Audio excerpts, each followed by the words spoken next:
You know, like so even set the record straight, Jada. He could not eat the burger. And so there was 2 burgers. Like I grabbed one, he said another one. They then brought out a next halal burger for him with fries, and then he had it and he shared it with his friends, and that was it. He was not mad at me that I took the burger, people. He could not eat the burger. He couldn't eat it, okay? He couldn't eat it. Yes, I shouldn't have just taken it, you know, at that time. But like, if someone's saying, is it halal 3-4 times? At that point, I gotta see the bigger picture. I'm not going for the fries the way everybody else is. I'm gonna go for the burger that will give me some substance in my stomach. Okay, that's what's happening with me.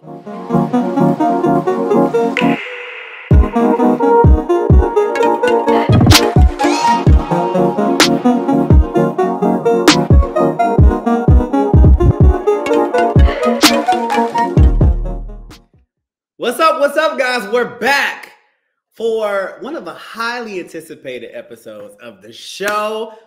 Before we get into that, my name is Justin Stephen Ford, author of the diverse picture book, I See Me. And as you know, typically on the channel, we talk about all things literacy, children's literacy, diversity, and inclusion, which we're still doing. But I was also a part of Netflix's #1 show right now, Squid Games: The Challenge. And I met so many amazing people, inspiring people with inspiring stories. And I thought, why not share that where they can have the opportunity to share what happened, what didn't happen, and everything in between. So without further ado, you're just in time for story time. All right. So my guest today is now my little sister, my family, my little heart. I'm not going to speak on it anymore. Please welcome to the show, Jada Sasha, player 097. Hello. Hi, Justin. How are you? Jada, my Jadakins, how are you? Good. I'm doing well. How are you? Y'all, Jada got me up early to do this interview, but for her, I will do anything. So, yeah. So, we're not going to waste much time. We're going to get right into it. We have a lot to talk about. The show is out. Yes. We had to keep this secret for almost a year. We didn't know what was going to come out, and then it came out. You've seen the show, right? It came out. So before we get into it, let everybody know who Jada Sasha is. We met you on the show, but anything else you want to share? Jada Sasha is a lover of all things, okay? I love to eat. I love to get cute. I love to wear nice outfits. I'm in the background of the fashion industry, so I graduated in fashion. That's my bread and butter. So going off and doing Squid Games is like a one-off kind of thing. I've always wanted to be in reality TV and kind of like immerse myself in that kind of environment, but I never thought it would be Squid Games. Do you know what I mean? Like I thought it would be maybe like a dating show or something funny like that. But no. Love is Blind? Yeah. No, I can't do Love is Blind. I can't do Love is Blind. Maybe more so like a Love Island. Okay, got you. Okay. Yeah. Okay, got you.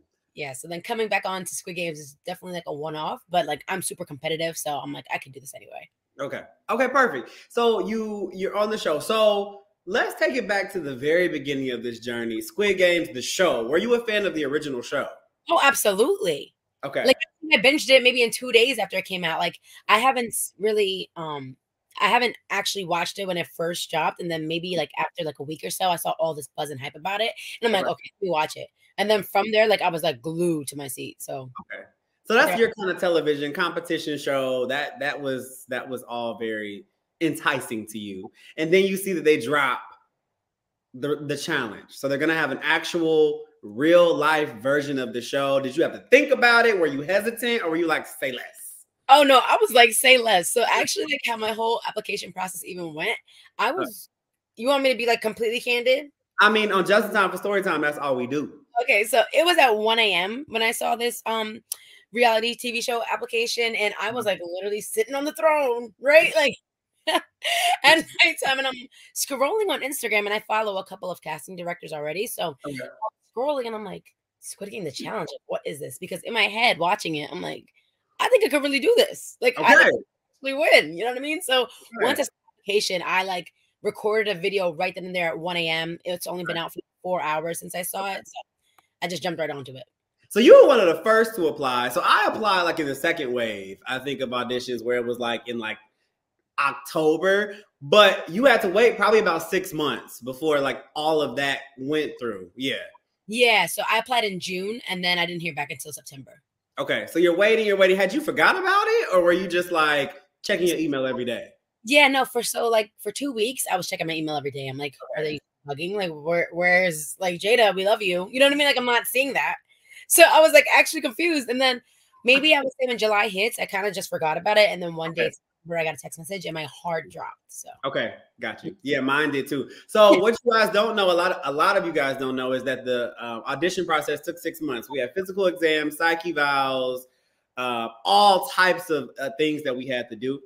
And then we got the calls. We made it. Now you got the call. Did you make it? Did you prepare at all for this? So preparement wise, I'm super already like physically active and fit. So I wasn't worried on that part. This, I think, kind of is what I had to focus on, which was making sure like I listened to something completely through. Does that make sense? Like I can kind of assume when someone's saying like in the middle of a conversation or kind of knowing where the next route's going to be. But like in this, I did not want like my listening skills to be the reason I got out. So I'm like, let me sit there and listen to everything from now on, from beginning to absolute end until nothing else comes out their mouth. And then act on it. You know what I mean? Rather than like me assuming, okay, red light, run, you know, like all the extra details that we had to do for that. I had to make sure I knew. So I didn't end up screwing myself over. And that became super helpful in the competition. So active listening is a way you prepare. Okay, we love that. So we're hopping on a plane. We're headed out to London. We have to quarantine for a little bit. And that was wild because that's the first time we kind of see all the competition. We can't talk. We're in a room for a week. Did you have a good view in your quarantine hotel? Oh, yes, I absolutely did. Right outside the Tower Bridge. The lights at nighttime. I would see the Uber boats come through. It was gorgeous. What was your view? That's not fair. I looked at a wall for a week. That sucks, babe. For a week. So, fire. Yeah, you do. So the day comes, we have to turn in our cell phones, turn in our laptops, everything. They hand you your number, player 097. And then we're on a bus at 2 o'clock in the morning, pitch black. We pull up to the biggest airplane hangar that you've ever seen, and we walk in. What was your mindset there? Because we didn't know what was going on. We didn't know what the first game was, anything. Right. So in the beginning, I'm like, what did I actually sign myself up for? Because I'm like, what is this dungeon that I'm getting brought to and maybe for the rest of my life? Like, I was so confused. Do you know what I mean? Like, I really, truly didn't understand what was going on until I realized once we got off there, it was like obviously red light, green light, and getting everything set up. So we walk in, there's a little preparation. They like hook us up with these like blood packs. We didn't know what that was, mics, all that good stuff. And we walk into the game. That is red light, green light. What was your first thought, first feeling? No, so like walking into there and seeing that, first of all, let's talk about how big red light, green light actually was. From like beginning to end, like where the double was in the starting line, it was a ways away. Like it was far. So then, and I'm looking around and seeing all these people, and I'm like, I cannot be like at the absolute back of this line. Like there's no shot. Okay. Because I'm not trying to trample on people as I'm like walking through and trying to like run. Because like I said, like I'm a little small thing, so I'm super fast. She fun size, So like I had to get out there. So I made sure like I was towards the middle of red light, green light, but just seeing everything, I'm like, okay, this is real. Like I'm actually in the Squid Game and I gotta lock in. That's like really how I was feeling. I love how confident you were because I was not. I was all the way in the back of the back. I needed to hear how I was gonna go first. Like I was in the back. And so I remember because it was so huge, that dog was so far away, I counted myself out in the beginning. Really? So it's interesting to hear everybody's perspective about their approach, right? So we see you on the show very early on during red light, green light. Your determination, your stick-to-itiveness, like you're gonna do it. What were your thoughts as red light, green light started? That I came all the way out to London and I refused to go home in the first round. Like I actually physically refused. Like I wasn't at the front of the line for red light, green light. I had like a decent amount of group in front of me so they could get popped first if anything happened. Do you know what I mean? Yeah. But I think this is where my ego's head in because I'm like, I am not coming all the way out to London just to get out and red light, green light. Like I can't let myself do that. So I would say during like that time frame, that was definitely like maybe a first hour was like a physical battle, but the rest was definitely mental.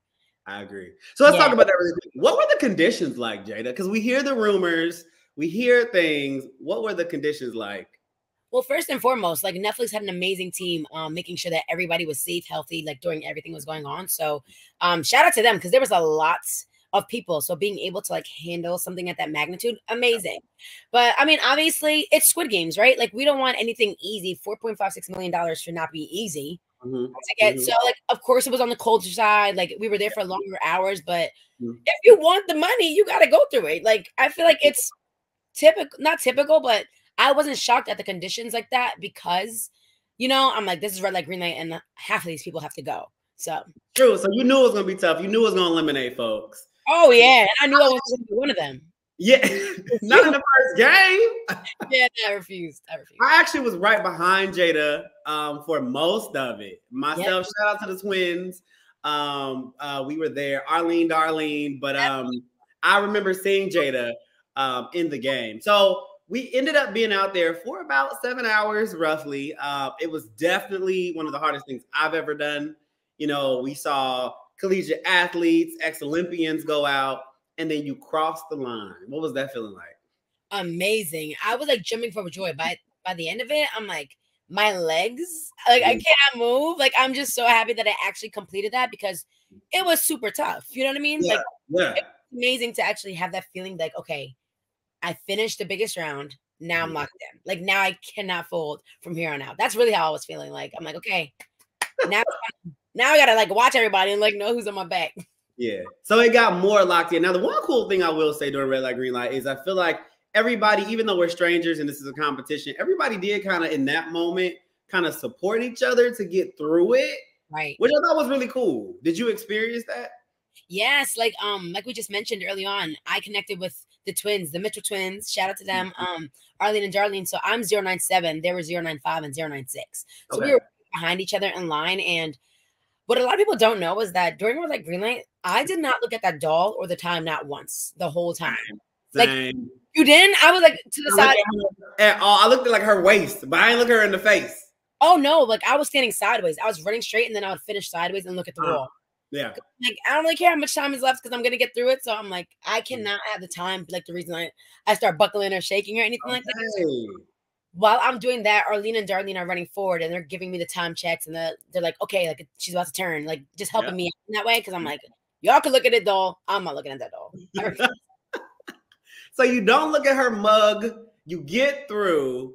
Congratulations. All right. Red light, green light, done. Game 1 out. So then we're back on the buses super, super, super early in the morning again. Mind you guys, we filmed this in January, freezing cold outside. And then they take us to the location that is the dorms. Once you enter the dorms, you're never leaving until you're done with the game. There's no more hotels. It's in Squid Game world. When they say immersive, we were immersed. Right. You walk into the dorms, Jada, Sasha. Yes, I take it from there. Well, I'm walking into the dorms and my mouth dropped because it was super identical to the actual show. Like, one of one. Yeah. Like the bullets on the bunk beds, like super identical. Yeah. So I'm like, okay. So my strategy getting into the dorms and like picking out my bed and knowing where I wanted to stay, I was up against the wall, like the far, like in the center, up against the wall at the top, because I wanted to see every single thing around me. Okay. Like anybody behind me, I didn't want anybody to like the left or the right of me, even though people like I could see them. You know what I mean? Like I could look around and make sure that like nothing's gonna happen in there to me. So I feel like that was kind of my strategy, and just mainly minding my business over there. Okay, minding your business until you didn't mind your business, which we're about to talk about in a second. But you were minding your business, so it was huge. I remember to get from the bathroom from like with the dorms was like a long, like a 5-minute walk. Like I kept getting where the showers and the bathrooms were, confused, all of that. Good time. So what was your gameplay at this point? You're in the dorms, you're around almost 200 other people. Right. Gameplay, strategy. So I would say I'm super naive in this portion. Like I didn't come in there like strategizing right off the bat. You know, like I think the only strategy I really walked in there was with making sure that I could connect with as much people as I can.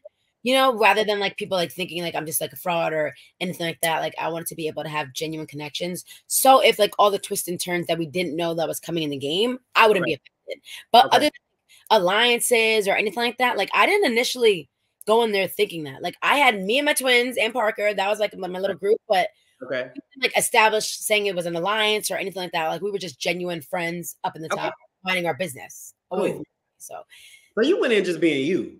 Yeah. Oh, yeah. I'm like, you know what? It is what it is. Like, I know who I am. So making sure I could go in there and show myself the best of my abilities was like, I would say number one for me. I didn't want to be someone else. I didn't want to be a fraud. So I didn't really have like a strategy to like, you know, kiss anyone's ass or do anything like that. Like I was just basically minding my business, but making sure that I was able to talk to people. I love that. Okay. So now let's talk about for a second how we met. Mai comes in like early on in the play. So how we met is a little different. You said we met where? We met in the tent before we got into the dorms. And I was coming out the bathroom and then you were like, your shoes untied, right? That's what you said. Oh, you're so cute, right? That's what I was thinking. I'm like, oh. I think I vaguely remember that, but I was so nervous before red light, green light, because I remember that now. Never like I remember meeting in the dorm because I remember Jada ran up to me and she was like, I kind of got some thicker arms. And so I remember Jada came up to me. She was like, you want to be on my team? And like, she was pulling me like to come with her. He had a whole other team that he wasn't even trying to tell me about or mention me about. And I'm like trying to recruit him, me and the twins. And he's like, yeah, nah. That's not true. Not true. It was a lot going on, Jada. Very true. That's when you already had your little alliance. That's fine. No, it's not. You already know the twins are squatting 400 plus pounds, did you now? You ain't know that. We're not even going to talk about it. Moving on. We never going to agree. So moving on. So we're in the dorms. Everything is going on. Jada and I actually had a very good conversation with Mai that did not get shown. You do see us sitting on the step very briefly. But right before that, I actually had a whole moment where I was vulnerable. Jada, that's when I found out that Jada had actually given one of her kidneys to her brother. Mai's backstory about how she grew up and how she was abandoned by her family. I was abandoned by my family for living in my truth. And we all really bonded in that moment. And I know for you guys really, I think your relationship might have began there on day 1, day 2. Yeah, I would say that's when I honestly started connecting with Mai. Like I said, me, you, and her, we opened up so quickly in there and we kind of shared so many like truths to ourselves that we like, you know, obviously we knew we were going to share, but not so quick. You know what I mean? Like we just stepped into the dorms and it's like, okay, so here's my life story. You know, it's kind of crazy to like think like being immersed in something like that, no connection to the outside world and like actually being with each other 24 hours a day, like made you open up and get so comfortable with everyone. So I think it's how we all kind of connected that fast. I think we're close, and I agree with you, and I'm glad you said that because I feel like we got maybe because we trauma bonded through red light, green light, or we were just all in this crazy experience together. But you would look around in the dorms and you would see grown men crying, like everybody was connecting. I got closer to people in 3 days, 4 days than I have my entire life. I agree, 100%, 100%. Yeah, and it was kind of beautiful to see because I was in there before it kind of got cutthroat, but everybody was just like, "Oh my God, we're in the middle of London on Netflix." Like, tell me about yourself. Yeah. Okay, so that happens. We see the money come down, a ching, ching, ching from the pig.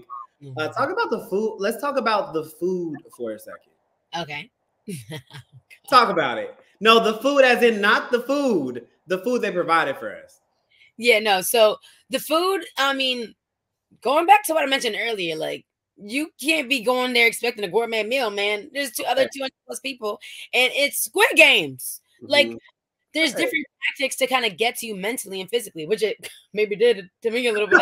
A little bit. Needless to say, we were hungry. We were eating boiled chicken and peas, dried meatballs. It was terrible. Oatmeal, but it was fine. Like I didn't mind the oatmeal every morning. I didn't. Okay. Let me just. It was kind of good. A little bit it was good. Like it wasn't bad to me. It wasn't terrible. Like I would eat that every day still if it was like that right now. Okay. I would add a dash of maple syrup, but that's it. Like I would. I wouldn't really mind it. So yeah, it was fooding for real. Okay. Let's talk about because you were one of the ones to interview Lorenzo. Check out his interview, but you were one of the ones to spot Lorenzo. How did that go there? How did you? It was so much going on. How did you see Lorenzo? Yes, let me clear this up because one, I didn't initially spot Lorenzo. Okay. Parker brought it to me and the twins because, like I said, Parker was one of my closest dudes in there, and he's like, "Oh, Jada, there's people taking 2 cans of food, and the cans of food that we're talking about, the tins, were limited to like a person a tin, right? Like, you know, like there's a certain amount of food for everyone in the dorms, and there's a lot of people in there at that point. Right. That's why I'm like, food stealing is not cool because someone like him taking another can is actually taking a meal from someone else. rather than the other situation that we could talk about later, which is really not that deep. But so the whole food stealing is not cool. Is really to touch on that was someone else's meal that like he could have been taking. And let me also clear this up. Me and Lorenzo were friends in there. My whole alliance knew, and we didn't tell a soul about like Lorenzo taking food. No one. Really? Yes, I didn't tell anybody. Because it makes it look like you went around telling people like, "Oh, he's taking food. He's taking food." The people I'm telling is the twins and Parker, the closest people to me.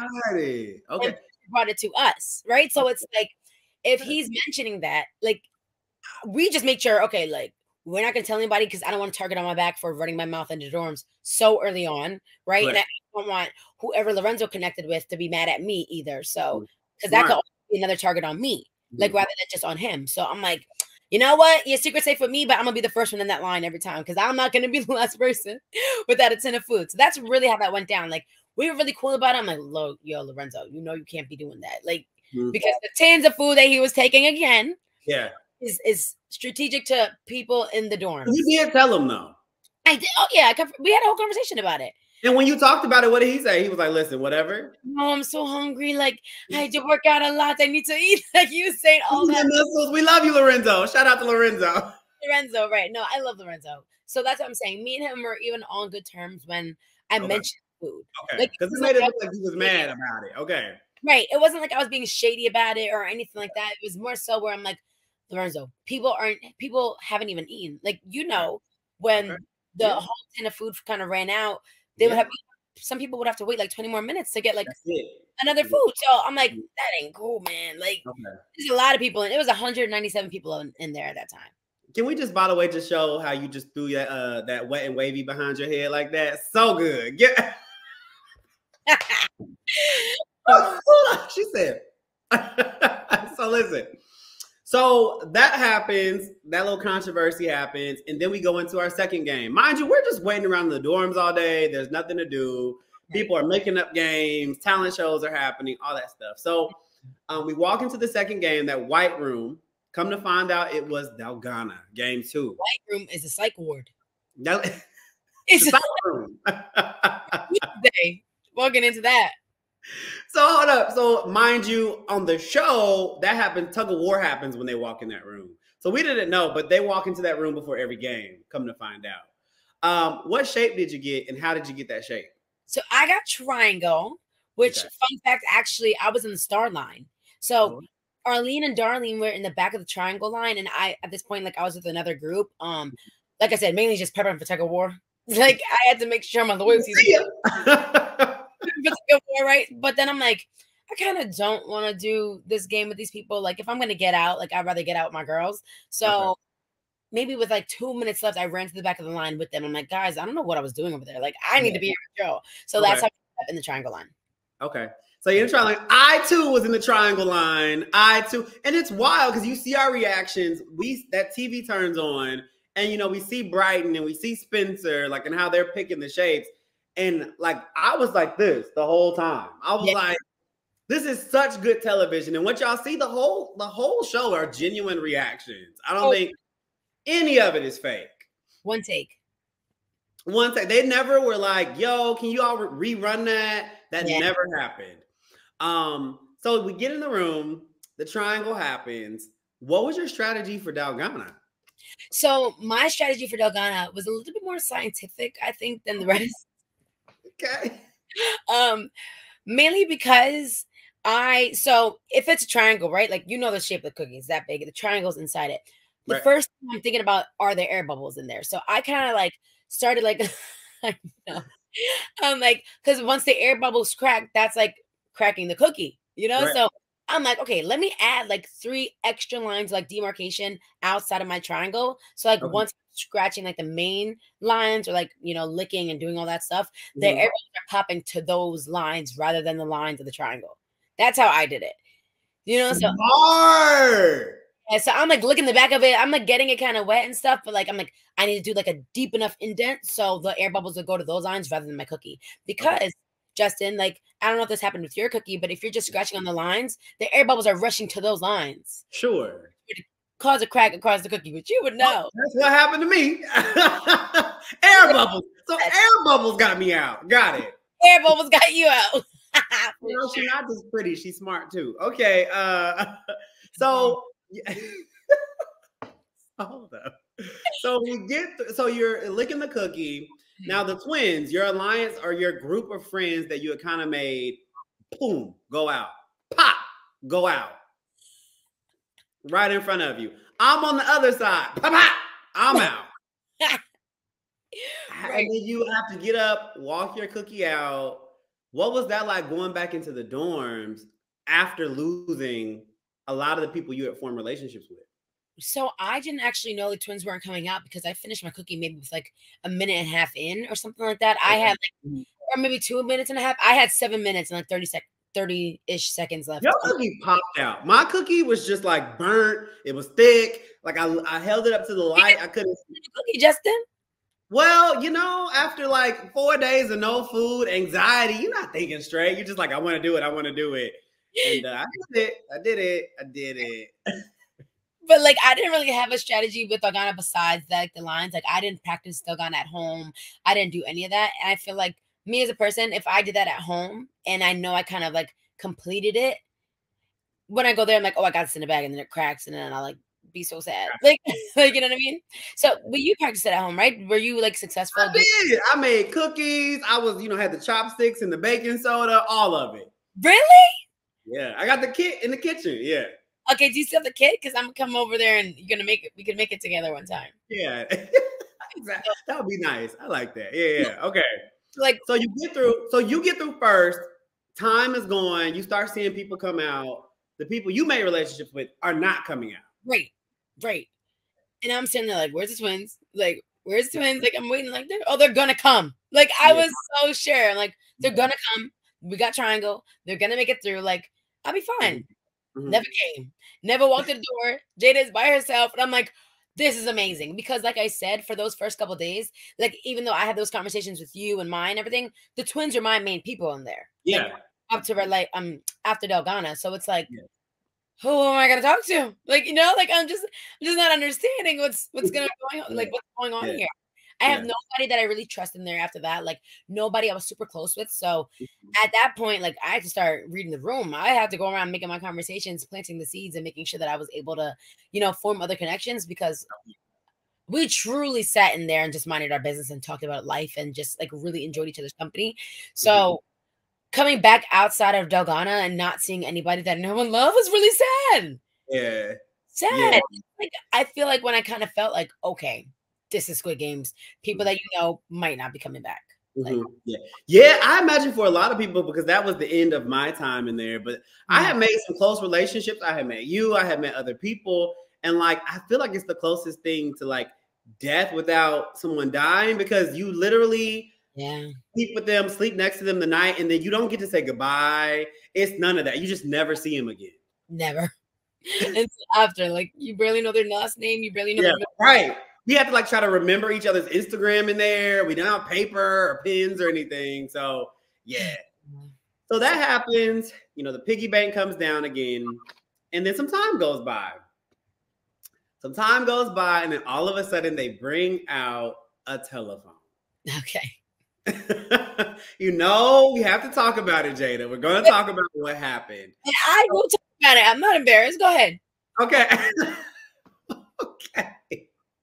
Listen, but before we talk, this is a safe space. All right. So they bring out the telephone. Ring, ring, ring. We see 198 go over to the telephone the first time. And he's rewarded with something, right? Ring, ring, ring. We see 198 go over again. And he gets rewarded with a cheeseburger. 2 cheeseburgers and fries.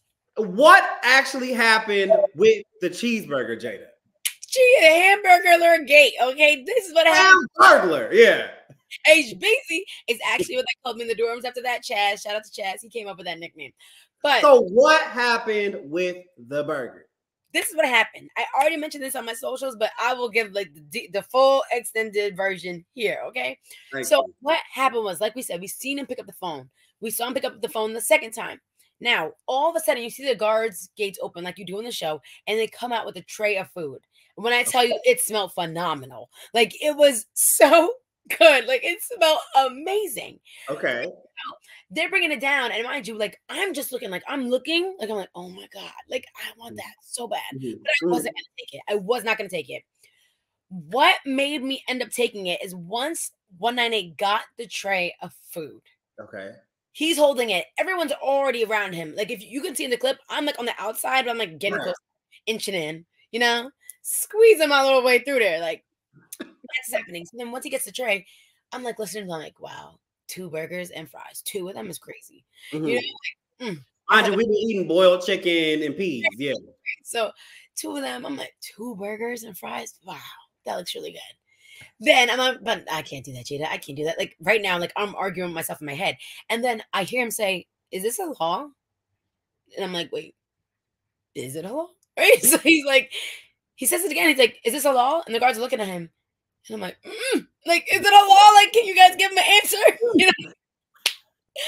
And then that's when people started taking the fries. So I didn't take the burger right away. You see people all taking the fries. So I'm watching and I'm like, no way they're going for the fries. No way. So then Mhm. now where I'm at next to him, there's like a open triangle. Yeah. And I have a tiny wrist. Uh-huh. I'm like, there's 2 burgers. He can have that one. I can have the other if it is. So the guards, so let's get this straight. So the guards confirmed it was not halal because of his religious beliefs. He could not eat that. He could not eat the burger. Right. You heard them say that. Yes. So then now, like, we're sitting there and I'm like, fuck it. Like, in my head, I'm like, and I just grab it and walk away. But I only had 1 bite of the burger. 1 bite. After I bite, the way, like, my guilty conscience kind of sat on me, I had 1 bite. What are you doing? Like, I just acted so out of character. Like, it's just a burger. So then I passed it along to Camilla. She came up to me and she was like, can I please have a bite? I said, take the burger. I don't want it. Get it out of my sight. Take the damn burger. Because how did I act like that? Yeah. Now, after that, the burger is now getting passed around the dorms. Next was Teo. And then after that, I don't know who else got the burger. I look at him and his friend group, and he has like the empty tray with 1 burger and like no fries. And I walk over there and he's like, all these scavengers, right? And I'm like, burger. I put my hand up so fast. I'm like, I'm so sorry. I took the burger. Oh, so you confessed? Yes, because his friends around the dorm was like, we're gonna avenge the person who took the burger. And I'm like, guys, it was me. I took the burger. Like, I put my hands up so fast because, like, in there, we already saw it could get a little sticky. I didn't want any target on my back. So I put my hands up so quick. And he was like, oh, it's okay. Like, it wasn't halal. Thanks for telling me. Da-da-da. Like, I just saw you take it. I'm like, yeah, I did. And then y'all were cool. Yeah, like, I wasn't, like, really his friend in there, but, like, we had conversations and, like, he was, like, he had his own kind of personality in there, whatever. Yeah. But, like, it wasn't, like, necessarily, like, super rude to me, so I just kind of minded my business, but I felt the need to tell him that I took the burger, Like, so even set the record straight, Jada. He could not eat the burger. And so there was 2 burgers. Like, I grabbed one, he said another one. They then brought out a next halal burger for him with fries. And then he had it and he shared it with his friends. And that was it. He was not mad at me that I took the burger, people. He could not eat the burger. He couldn't eat it, okay? He couldn't eat it. Yes, I shouldn't have just taken it, at that time. But, like, if someone's saying, is it halal 3-4 times? At that point, I gotta see the bigger picture. I'm not going for the fries the way everybody else is. I'm gonna go for the burger that will give me some substance in my stomach. Okay, that's what's happening with me. That's how I'm thinking. I'm like, anyway. So at that point, that's what I'm saying. It's like a free for all. Like, people are eating fries off the floor. So if me going for the burger makes me evil, I'll be that, because like I'm not eating fries off the floor, and there's 2 burgers, and he can't even eat it. So nothing wrong in my mind. No foul play there. Me neither. Because you know what? They weren't in there with us. And it's like, it's Squid Games. Yeah. And, survival of the fittest. But this isn't, I don't feel like this is me being hypocritical, because, like, yes, I did take the food, but it wasn't in the same kind of aspect where it's like someone's actual designated meal. Do you know what I mean? And the edit was bad. The edit made it look like, because earlier on in the show, you were like stealing people's food. And then later you're like, meow. Yeah. But thank you for clearing up the record on Just in Time for Story Time. We appreciate that. We're not gonna spend no more time on it because it's debt. You know what I mean? And if y'all wasn't it, y'all would do a 2 for a check. I don't care. Okay. So that happens. We move on. The burger happens. Y'all go back into the psych room, the white room, and y'all are thinking it's gonna be tug of war. Yes. It's not tug of war. As we come to find out, it's warships. Right. How was Warships Game 3 for you? So going into the white room, like we were so sure that it was tug of war because we just expected like another physicality kind of game in there. So like I said, I was planting the scenes early on. Like I met TJ before Red Light, Green Light, and I'm like, hey, you know, 6'8" out here, by the way. Yeah. 250 plus, like you a big dude. Yeah. And I'm not. Like I'm a 5'3", 125-pound woman. So it's like, yeah, I needed to make sure I was lined up with the right people in the beginning. So like TJ was in my line. Sam's just as tall as TJ, maybe 6'6". Yep. Ripped. You could not swim the tracksuits, but Sam, 016, top 3, ripped. Yeah. Like Popeye arm. Yeah. You could sidebar, let's talk about the tracksuits. When we got out the game and saw everybody's Instagrams, I'm like, that's what they look like? Because the tracksuits did nothing for your body. Yeah, the tracksuits, no makeup. You know what I mean? You couldn't do your hair. Everybody was looking crazy in there. So people were not in there having sex. Like I will say, nobody was like, when you're trying to survive, the last thing you're thinking about is trying to get it on. Oh no, for sure. And it's like I didn't mind not wearing makeup in there because I don't really wear makeup that often besides like when I'm filming or doing like my content or whatever like that. But like I'm not the type to wear makeup every day. I just can't be bothered. So like walking into there, going back to warships, like I was so set that it was tug of war. So making sure that I had strong people on my line. But we also had like Leanne, she's older on the other side, you know? Like we had Leanne, Trey, me, Felicia, who else is on the line? Darius, Shaney, Jesse. So we had like a good solid 5 or 6 men. Powerhouse, yeah. Strong. And then me. And like I'm gonna hold the rope and I'm gonna hold it. I'm not moving. So then you got the voice though. You're gonna motivate. Oh yeah. I'm tiny, but I'm mighty. Like I'm super athletic. You know what I mean? Like I'm super. So yeah, body strength might not be all there, but there enough. She was like, but we can't tell you that. You know what I mean? Yeah. Yeah, don't. So you go into warships. As we see it plays out, TJ, your team, no boats get sunk. Your whole team makes it through. Yes. The only team, right? So we see TJ, you know, he takes it. And then was it who was the lieutenant? Lucia. And I think Lucia deserves more credit for her warships game. Like TJ was the captain, but Lucia made that last final call. Like she sunk the second ship. Ironically, she was playing battleships in the hotel before we got even in the dorm. So I felt like that was like such a destined like coincidence, full circle moment. You know what I mean? Because no one thought it would be warships. Like not one person who kind of like, oh, this is gonna be warships. We're all standing in boats. Nobody thought that. So I thought it was so ironic that she was actually like playing the game in the hotel and then she had to play it in the show and then was the person to choose, you know, the last sunken ship spot. So shout out to Lucia for that. She's amazing. She's also someone I connected on with early in the show just because she was like 054, I believe was her number, and 097. So the 50 to the 100 people. Gotcha. Boom. So y'all float through warships. You see what I did there? Oh, you did. I do. But it was definitely anxiety inducing. Like that might have been the scariest game just because it's not up to you if you get out. There's nothing you can do. Yeah. You're just sitting there. So y'all go through warships back in the dorms. That game took out some heavy hitters. Brighton got taken out. A lot of the guys got taken out.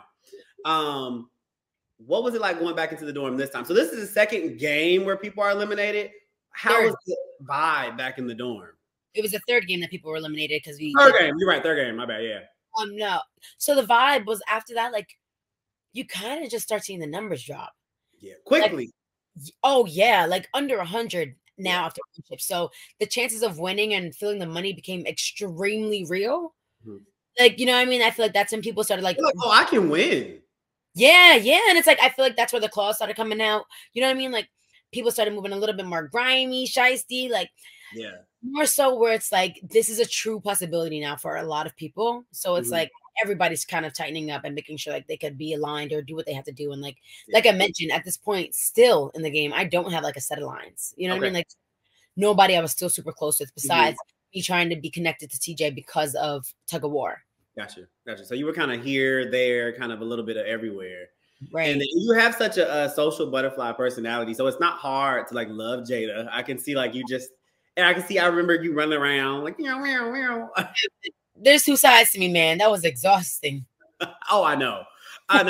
So that happens. We're back in the dorms. The numbers are under 100. And then we have a couple tests that take place, right? So the first test was that voting game. Were you involved in that at all?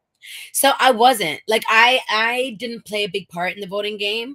Okay. More so, people already knew what kind of numbers were going around. Gotcha. You know, I feel like the voting game could have went a lot differently if, like, let's say, which I think would have been such a cool twist. Maybe Netflix could implement this if they did do a season 2. Sure. Hey, having people vote the numbers and not showing the faces up there immediately, you would see at least 10 plus people on there. I swear. Oh, yeah. So basically, I think that game kind of went like whoever was the first 3 numbers up there was like getting voted. Okay. Yeah. And you saw, because you didn't want to put a target on your back. And so not going to be the person to put someone new up there. No. Now, also, what if it was like one of your close friends? Say the twins were still in there and they got nominated. Would you have still voted for them? No, I'm not voting for the twins if they got nominated. What the hell? No, just I'm loyal. I'm not voting for the twins. Okay. If anything, I want to me and the twins be the top 3. You know, like if anybody's got to turn on each other, it's got to be at the absolute end when we have no other choice. Okay, very good. Yeah. And I said that, I asked Jada that because I knew she was going to say that. And that's just to her character. Like, I think Jada is such a, and getting to know Jada over the past years, she's such a ride or die, loyal person. And we love that. I love that about her. Disgusting sometimes as well. She cussed like a sailor, but I love her. Like, oh, you stop, Justin. Don't say that. I think I only cursed one time here. So listen, hold up. So, okay, so that first test happens, not affected. Jack in the Box comes out. Were you a part of that at all? So I wasn't really nervous for Jack in the Box either. Besides, who was I nervous for? Maybe Jesse, honestly, just because like, that like they're like 4-man alliance. Like I said, I didn't really know where I stood with them, and I wasn't really going to, you know, force myself onto anybody either. But like my connection to them was with TJ, so making sure I was aligned with TJ, I think, is why, you know, Jesse didn't send me home, which I'm thankful because I did not go home in that game. But other than that, I think like I felt pretty comfortable with everybody else up there. I wasn't really nervous about getting home. You were chilling, eating your popcorn, just watching, like, oh, this is a show. Oh, it was a show, but I'm like, oh god, like you never know though with people in there, right? You never know. Like at the end of the day, it's Squid Games. This is the moment someone could take out someone that they don't like just because they don't like them, you know. So, and Jesse took somebody out just because he didn't know them, and so that's the crazy thing about the game is that it could be the way you look at somebody. You say hi too much, you don't say hi enough. Yeah, you never know. Like, and watching at home, y'all are like, I could do that. I could do that. Maybe you could. But it's not what you see on TV. It's not what you see on TV. Yeah, for sure. So that happens. Voting happens. Jack in the Box happens, and then y'all are chilling. And they're like, we need volunteers for a challenge. Yes, for sure. For sure. That is what they. You volunteer to juice oranges. Take it from there. You walk in the room to juice oranges. What was that like? So actually, this is my first time volunteering for any kind of chore in the dorms or anything like along the lines of like putting myself out there and like making it known that I'm doing something. You know what I mean? Because I feel like that was also scary to do in the dorms. Yeah. So I'm like, you know what? Like we haven't done anything in such a long time. Like your girl is bored. So y'all are just chilling around. Like there's days that are going by, right? Yeah. Like I think from the Jack in the Box to juicing, it might have been like 2 days of nothing, which feels like at least 2 weeks in there. Like, because there's no concept of time, right? A long time. Like people are doing volleyball, like we're talent shows, like that's all that's happening in these 2 days where nothing is going on. So I'm like, you know what? Pick me, choose me, love me. I'll juice an orange. Like that's okay. So the group I went in there was Dylan, Lucia, and Ashley. It was 5 of us: Dylan, Lucia, Ashley, and me. Yep, 5 people. So they told us basically that like we have an hour to juice 5 buckets of oranges. Okay. Like I said, like I'm competitive. So if you're telling me that, I have to beat it. So like now we're just like juicing the oranges, and then all of a sudden you hear you have 30 seconds left. And I'm like, what the heck? Like that did not came so fast. Like what y'all was just chilling. It looked like you guys are really having a good time talking to each other. Were you? We were. So like I think it was a good group that actually went in there because I connected on with Mai super early on. Dylan was also in my tent from he's 065, so he was in my tent. I talked to him before Red Light Green Light, and I didn't maybe talk to him again until after Delgana. So there was like a couple moments that passed. Me and Ashley, I got friendly with in the dorms too. We weren't super close, but like I would be like, "Oh, what's up, Ashley? You know, Atlanta," and whatever. And then sorry, Lucia was someone I think out of the whole group I kind of talked to the most between her and then Mai. So we had a good like relationship established in there. Everybody was cool. Yeah. Good vibes in there. Got you. So we see that you all do it. You all have more than enough juice. It looks like y'all are confident. And it's like, players, you have passed the challenge, right? You get a treat for the dorms. Yes. So you get a treat for the dorms. And congratulations for winning that treat for the dorms. You're gonna win it right away where the picnic started, or how did that all transpire? Well, it was maybe a couple hours from the oranges to the picnic. Definitely it wasn't instant. But I would say like this is where I don't know, I was not thinking, like nothing in my body was telling me what was going to happen next. Like I'm just genuinely like getting ready for the picnic, and I see Mai, I'm like, Mai, we just did that challenge together, like let's enjoy it, you know? Like hold up, because everybody watching on TV is like, how did you guys not know? Right. I think it's mainly because they emphasized so much that it was going to be a treat, like, you know, after all that like havoc that's been going on in there, like we're going to do something nice for you, and then like we're going to turn it back up again. That's what I'm thinking. I'm like, wow, like I juice these oranges, I'm feeling so amazing. Like I was so shook. But I found out it wasn't an actual picnic. Like, yes, we enjoyed the sweets, we enjoyed the chips, we had all that stuff. But and I can see that, to your point, being in there, you know, it's like red light, green light, Dalgana. People are getting eliminated left and right. There's cutthroat stuff going on. And I can see how in your mind you would be like, okay, well, finally we get a break. Like they can't be this cool the whole time. Right. But then I guess it is $4 million on the line, so they can kind of do whatever they want to do. Exactly. So you all sit down, you link up. We're going to get through it. We're going to get through it together. So you sit down, you link up with Mai. Y'all are sitting down at the picnic. Take it from there. So, like I said, like me and Mai already kind of established a connection. So the picnic felt super natural. You know what I mean? Like it wasn't forced. None of the conversations were forced. I knew a lot about Mai's life. She knew a lot about my life. And then we kind of just started talking about it again. Like, you know, what would you kind of do with the money? Just talking about like the numbers getting lower and just actually like sitting there and like feeling that like, oh, wow, it's getting closer. Like we're almost at the end. Like, you know, the next game could come any second, you know, like that's how we're feeling. So a true, honest, like relationship there, connection. And then Felicia and Ashley were behind us. Sam and Phil were in front of, not Sam and Phil, sorry. Sam and Charlie were in front of us. And then Jordan was like to the left by himself. So we kind of like all had a big group just talking and like bouncing off one another. And then I think the other end of the dorms, so if I'm on the right side, on the left side is where they kind of started discovering the marbles. Like, what are y'all going boo-hoo over there about? Like, we juiced the oranges for us. Like, I got the treat for us. Like, what are y'all crying about? I got barbecue chips. Yeah. Exactly. So then now I hear Ashley and Felicia like, oh, bleep. Like, oh, F word. And then I'm like, what? I start internally panicking because I'm like, what? You knew. I didn't know, but I'm like, what happened? Like, what's going on? I still didn't know. Like, I'm saying, like, I was not thinking, like I did not know. Like they're like, look at the bottom of your bin, like look at the bottom of your picnic basket. And I'm like, and then Mai starts digging through it. And I instantly like started bawling my eyes out from that moment. Instant. Like I cried so much in that moment. Like from there into the games, before the game even started, like I was an emotional wreck. And I've never seen, like you would have thought I went to like 3 funerals in one day. I was crying so hard. Yeah. And was that because you knew that one of y'all had to go home? Precisely. It was like either me or Mai. And it's like also, I didn't want to send Mai home, or I didn't want Mai to send me home, just because outside of the twins and you, she was the only one who knew so deeply of my life. Yeah. You know what I mean? So it's like, dang, I didn't, talking marbles, like, I swear I'm traumatized with Yeah.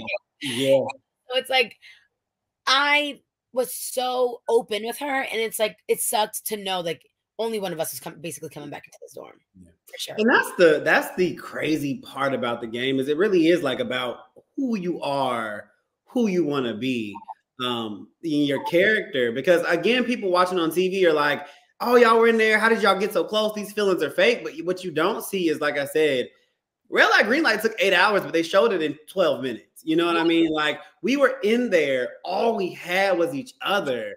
Yeah. I liken it to maybe like being in a fraternity or sorority, or like you just go through something very difficult together. It bonds you so quickly and so tightly. So what Jada is saying, like she got emotional, it's because this was building, you know what I mean? And you knew her on a personal level.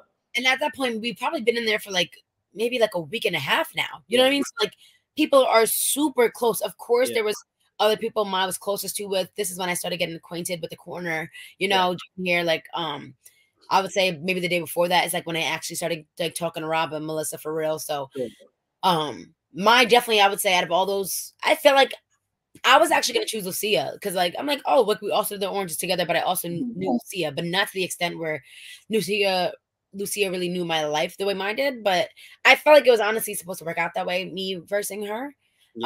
Thinking of it beforehand, because like that, like out of everyone, that was the only one I actually connected with for real. And she's a Taurus and I'm a Taurus, so and she has this like motherly way about her that makes you feel safe and comfortable opening up to her. Yep, mama mine. So yeah, mama mine. So we walk into the game that is marbles. You got to take us through that, because like, how did you pick a game? What were the rules, mindset going into it, all that? So the game me and Mai played for marbles is basically like up to the wall. You would have to throw each marble to see who could get it closest to the wall. And then if it hit the wall, the other person got the marble. So that's was the game. The other person had to collect all 10 marbles.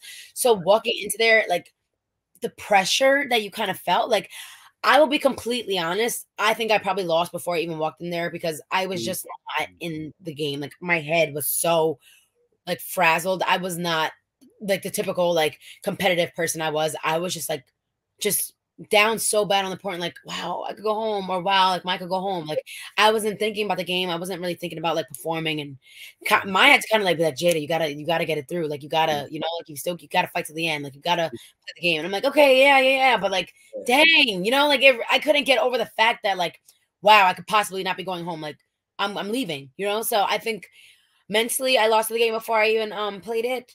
So I guess just touching about how the game went, you know, in the beginning, it was like a good back and forth. Me and Mai were kind of like, I would get the marble closest, then she would, then I would. And then there was a moment where I was getting it maybe like 3 times in a row. So I'm like, okay, like, you know, like I'm getting a little more confident, and like, okay, this is good. Like, okay, Jada, tighten up. Like now you're doing better. Like it's time to lock in.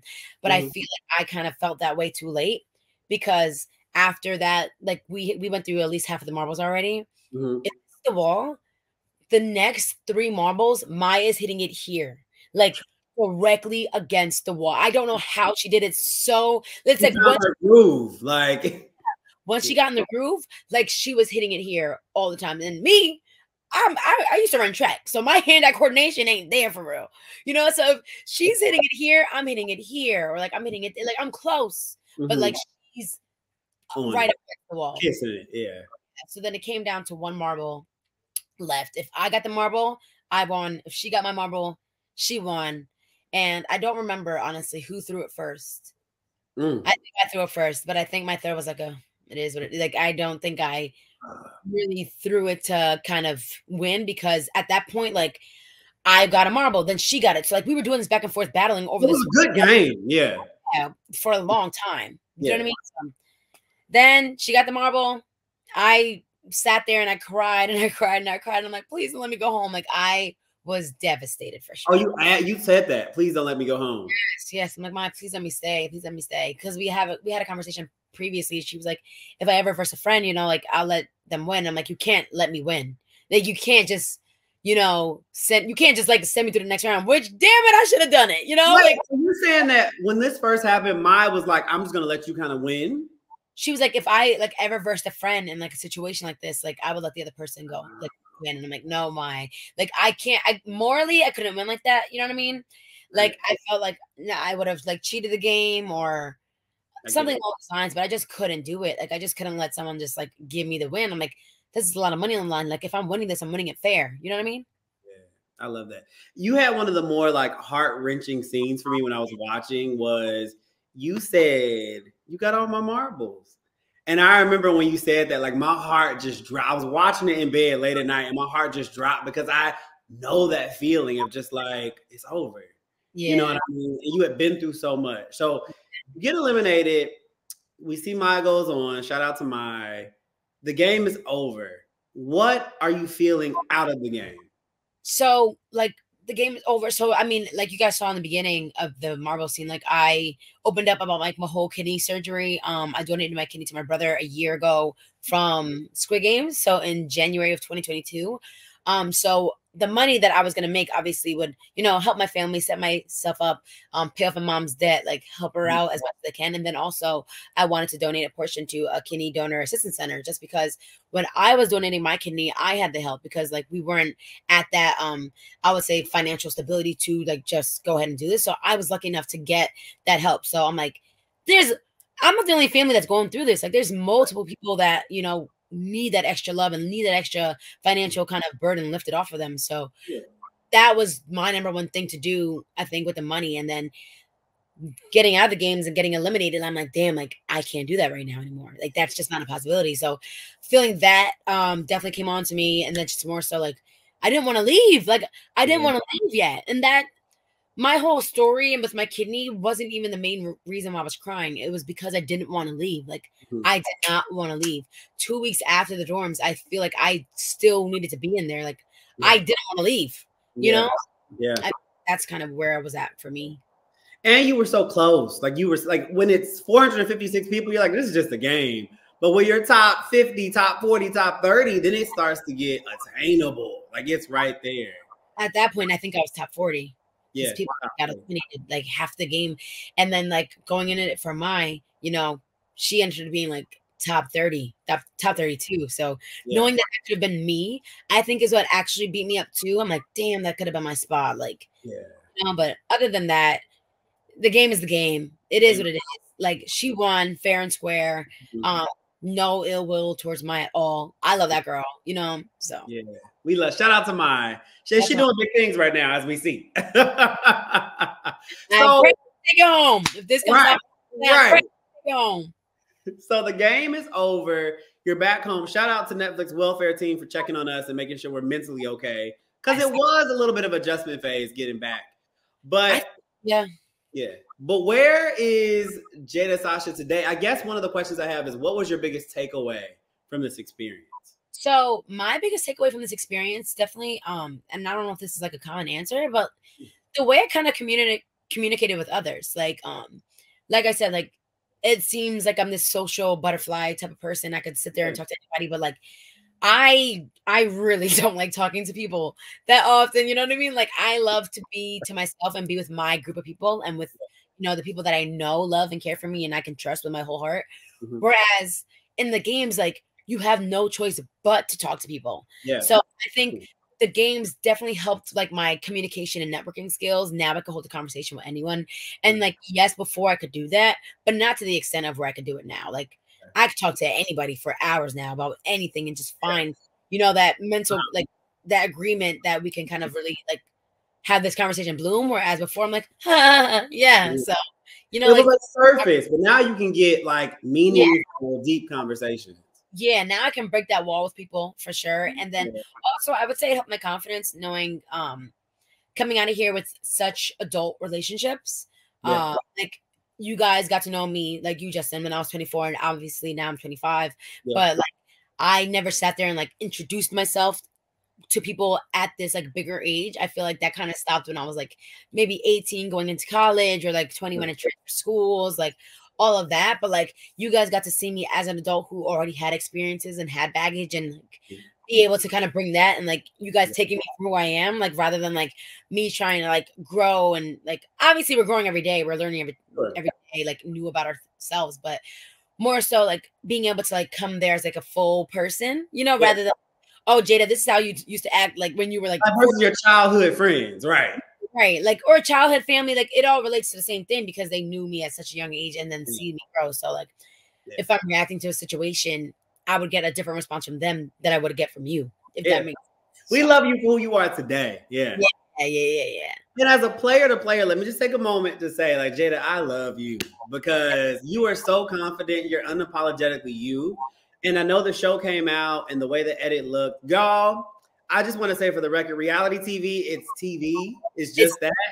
Literally. Things are edited. Things are not what they seem. And let's spread love and positivity out here, y'all. Like, let's not perpetuate negativity in this world. Was that? No, I said because they were coming for me. So Jada got a little heat. I saw y'all coming for my friend just a little bit. And it just wasn't true. What you guys saw was not accurate. The comments were not accurate. So I'm glad that you got to come on here and kind of clear it up. And I'm glad that, you know, you get to eat a burger in peace now. You know what I'm saying? Burgers, love them. Love burgers. But, you know, and also what I want to say is I feel like outside of the burger, we got to know who you were and your story and what's important to you. And it just made me love you that much more. So I want to say, like, congratulations for what you did. Thank you. I'm glad that you're my little sister now. What's next for you, Jada? Next, I'm just going to keep doing what I'm doing. I'm super into, like I mentioned early on, fashion, beauty, and lifestyle. So I am a TikTok creator. I have almost 400K on there. So happy for that, as well as creating fashion lifestyle content on Instagram as well. So just mainly diving into that. Maybe I could extend into, like, you know, more TV opportunities or even modeling opportunities. I love being in front of the camera. I love posing. I love looking cute. The process to do that is a little bit too much for me sometimes, but I do love, like, really putting myself on that kind of pedestal to, like, know and go after everything I want. So definitely staying in that realm, hopefully do influencing full time and just kind of make sure attention with that. So that's where I'm at. I love all things fashion. So anybody watches this, let them know where they can find you, Jada. You can find me on Instagram, YouTube, and TikTok at It's Jada Sasha. Okay, we love everyone there. We love the he, she, theys, and gays. Okay, everybody can go. Oh yeah, and I just love to extend myself and, like, put my life out there and make sure I could kind of be relatable and connect with people. So you guys can find me there. I post daily on TikTok and maybe every other day on Instagram. YouTube, I'm definitely coming back. So make sure you guys subscribe there, as well as subscribing to Just in Time for Story Time, because he did amazing at this interview. And I am so thankful and lucky that my friend decided to have me on his podcast. Yeah, and check it out, because Jada, actually, this episode's gonna drop a little bit later. Jada interviews me about my experience, and it's a lot of interesting stuff. She does an amazing job with that. So anything else you want to say, Jada, before we out of here? No, I just want to make sure everyone knows to, like, be confident and true to yourself. You know, things are never what they seem. Give yourself grace. Always look at the cup half full, because it can always be worse, but it can always get better. So as long as you guys are staying to that, having that mindset, you can accomplish anything in life. The funny thing is, I do want to mention that I actually had this written in my journal that I wanted to get casted on a Netflix show. So and it happened. I had that written, I think, in October of 2021. So being able to look back at that and see it, you know, like, anything is possible. Don't ever give up on yourself, and, you know, stay true to who you are. Listen, I love it. Jada Sasha, thank you so much for coming on Just in Time for Story Time. Y'all, please check out like and subscribe, all the things. Follow Jada. All her information is in the description box below. And check out some of the other interviews with the players. You get to hear Chad was talking about the controversy with Ashley. Did she jump? Did she not really jump? Check that video out. And check out some of the kids' videos. Like I said, I'm a children's book author first, and we're trying to have diversity in literature, and we want everybody to be seen in the things they read. So that's something we're really important now. So check out some of those interviews by authors and kids and all that good stuff. But until next time, I'm Justin Stephen Ford. I'm Jada Sasha. And you are just in time for story time, baby. Yeah, we didn't rehearse that. She got it. Bye, y'all.